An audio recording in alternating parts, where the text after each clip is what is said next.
Today, we're diving into a case that really gets to the heart of a modern-day conflict, one between academic freedom, what we say online, and the power of the state.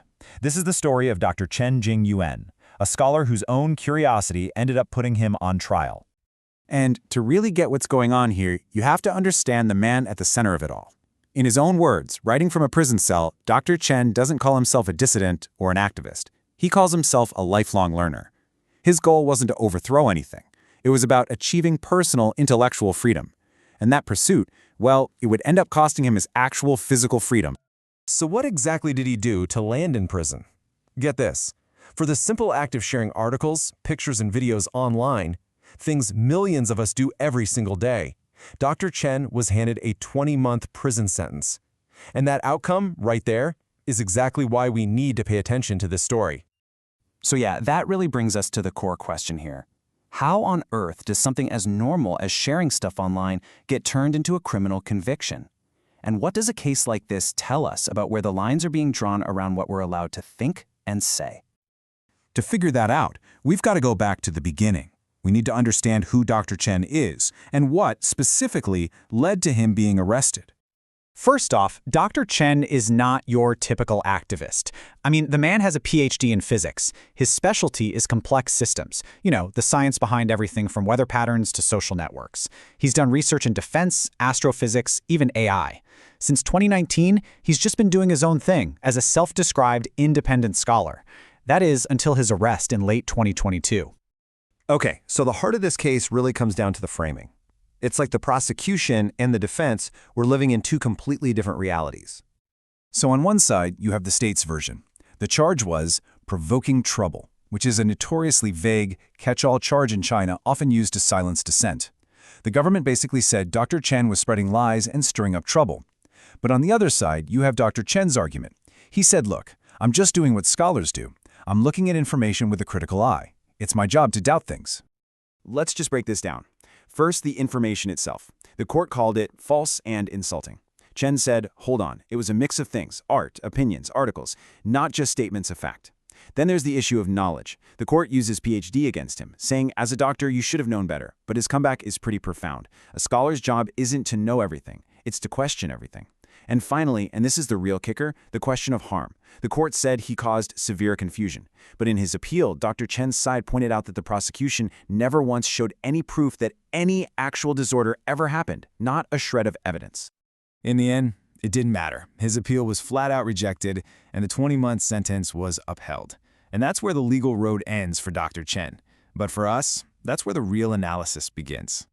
To really wrap our heads around what's happening here, we need to bring in a little philosophy. And believe it or not, a Chinese thinker from the 17th century gives us the perfect lens to see this case in a whole new light.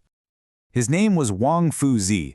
He was a philosopher who came up with this idea called Li Zai Shi Zhong. A rough translation is, truth is in the facts. His whole point was that truth isn't something that can just be declared from on high by an authority. Nope. He argued that real truth has to come from actual, concrete, observable facts on the ground. Now think about Dr. Chen's case through that lens. Suddenly, the court's logic looks really weak. The verdict wasn't based on evidence. It was based on a political story, the idea that any questioning is dangerous. That whole charge of severe disorder, it was just an assertion, never proven. The court cared more about a desired outcome, stability, than it did about finding out what actually happened. Wang Fuji would have had a term for this: fake truth. It's when authority decides what's real, and the facts don't matter. In fact, Wang Fuji said it perfectly himself. When a case is judged not by its reality, but by what is desired, then the natural order is extinguished. In other words, when you decide the punishment first and then try to make the facts fit, you destroy the very idea of justice. Okay, so building on that idea of truth, let's switch to our next lens. This one is all about freedom, specifically the freedom to think for yourself, an ideal championed by another incredible Chinese intellectual. This phrase right here, independent spirit, free thought, was the life's motto of a deeply respected 20th century historian named Chen Yinke. For him, this wasn't just some nice-sounding slogan. It was the bedrock, the absolute foundation for any real scholarship or progress. He believed a society that fails to protect us is just setting itself up for failure. And then you see that ideal just smash right up against this quote from the court's verdict. Public cyberspace is not a lawless land. The court isn't seeing the internet as a space for inquiry and debate. It's seeing it as a territory that has to be controlled. These two quotes, they're from two totally different worlds. So how is that control built? Well, a reformer from the late Qing dynasty named Tan Sitong had this powerful metaphor. He talked about society being tangled up in all of these invisible nets of control. And his famous call to action was, break the nets. And if we use that metaphor, you can see exactly how a modern net was woven around Dr. Chen. Step 1, you start with a vague pocket law, like provoking trouble. It's called a pocket law because you can pull it out and apply it to just about anyone, for anything. Step 2, selective enforcement. As Dr. Chen himself pointed out, thousands of people shared the same content, but he, an independent scholar with no big institution to protect him, was the one who got singled out. And that leads to step 3. The punishment isn't for a specific harm. The punishment is for the idea itself. The crime becomes the simple act of engaging with thought that challenges the official story. And all of this forces us to ask a really tough question, one that every society has to deal with. Where do you draw the line?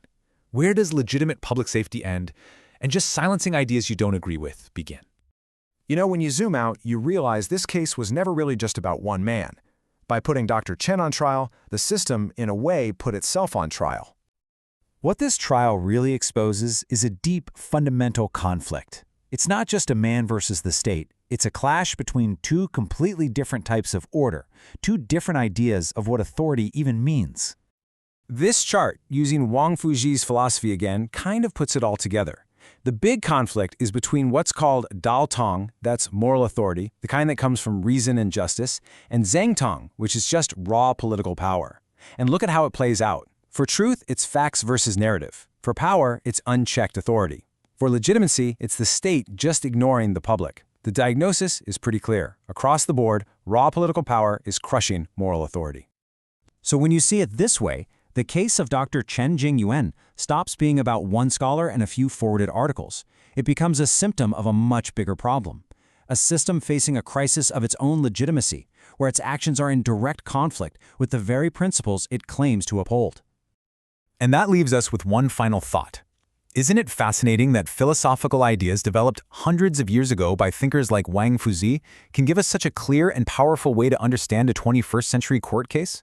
When a culture's own intellectual history can diagnose its modern problems so accurately, the real question isn't whether the diagnosis is right. The question is, who is responsible for listening?